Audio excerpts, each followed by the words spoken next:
এটা একটা পরকীয়া আসক মানে পরকীয়ার কারণে আলভি যিনি আর কি যে অভিনেতা মানে যার ইকরার হাজবেন্ড উনি পরকীয়ার কারণে হচ্ছে উনি এই ইকরার মৃত্যু হয়েছে।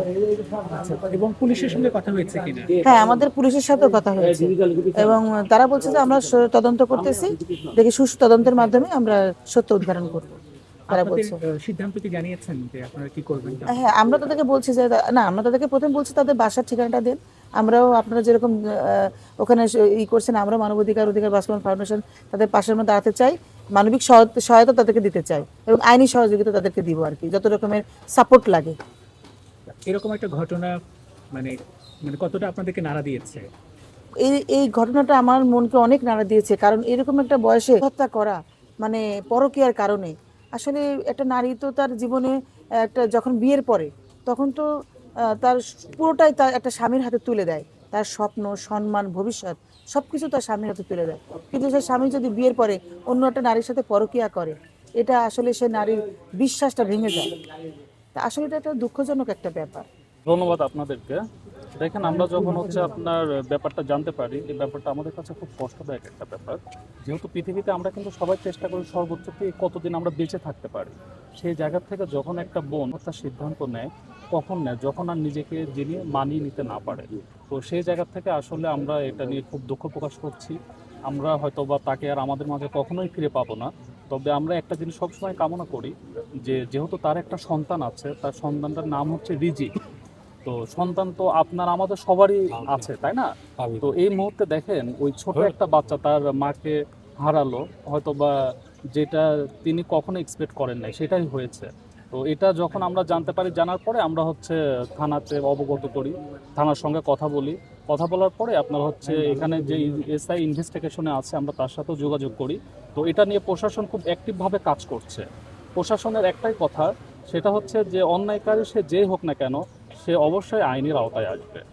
আর আপনার হচ্ছে প্রশাসনের যারা ঊর্ধ্বতন কর্মকর্তা আছে, দেখেন তাদের মধ্যেও অনেক হচ্ছে মানবিক প্রশাসন আছে, আইনজীবীদের মধ্যেও অনেক মানবিক আইনজীবী আছে। সবার সহযোগিতায় আমরা অধিকার বাস্তবায়ন ফাউন্ডেশনের পক্ষ থেকে আমরা তাদের সহযোগিতা করব। ইভেন তার সাথেও আমাদের কথা হয়েছে। তারপর দেখেন, আইনগত যেহেতু মামলা হয়েছে, যখন মামলা হয়েছে এটা তো একটা আইনের প্রসেসে চলে গিয়েছে অলরেডি, তাই না? তো যেহেতু আমাদের মনে করেন যে হচ্ছে আপনার সুপ্রিম কোর্টের আইনজীবী আছে আমাদের মানবাধিকারের, তো আমরা তাকে বিষয়টা অবগত করেছি। উনি নিজে প্রেজেন্ট এখানে আছেন, উনি বিষয়গুলো অবগত হলেন। আপনার হচ্ছে ইকরা নামে যে বোনটা মারা গিয়েছে, তার বাবার সঙ্গে আমাদের কথা হয়েছে। উনি প্রেজেন্টলি ঢাকাতে নাই, গ্রামের বাড়িতে আছে। উনি 2-3 দিনের মধ্যে আসবে। উনি আসলে আমাদের সঙ্গে যোগাযোগ করবে।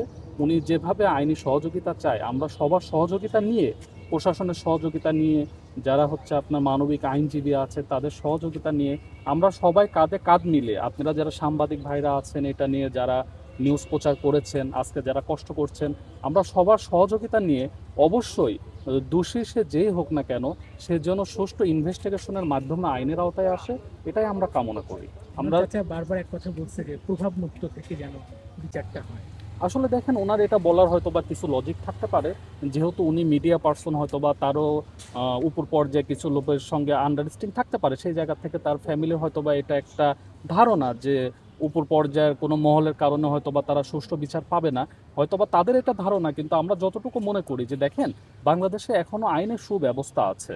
তো সেই জায়গা থেকে আমরা যারা সাংবাদিক ভাই, আপনারা যারা আছেন, আইনজীবী যারা আছেন, প্রশাসনের যারা আছেন, আমরা সবাই যদি কাঁধে কাঁধ মিলে এক হয়ে কাজ করি, তাহলে আমার মনে হয় এই ইকরা নামে যে বোনটা আছে, তার সন্তানটা দেখে যেতে পারবে। তার মায়ের সঙ্গে যদি অন্যায় আসলে হয়ে থাকে, সুষ্ঠু ইনভেস্টিগেশনের মাধ্যমে সে অবশ্যই ন্যায় বিচারটা দেখতে পারবে। এটা আমরা কামনা করি। আর এখানে আপনার হচ্ছে যে মহলে কাজ করুক না কেন, আমরা সর্বোচ্চ দিয়ে সবার সহযোগিতা নিয়ে কাজ করব, যেন তার পরিবারটা সুষ্ঠু বিচার পায়। এটাই আমাদের কামনা। জাহের আলমের সঙ্গে আমাদের কথা হয় নাই, আমরা কথা বলার চেষ্টা করেছি, বাট কথা বলার কোনো ওয়ে আমরা তৈরি করতে পারে নাই। তো আমরা পরবর্তী আসলে চেষ্টা করব যে তার সঙ্গে যোগাযোগ করার জন্য। জি, ধন্যবাদ আপনাকে।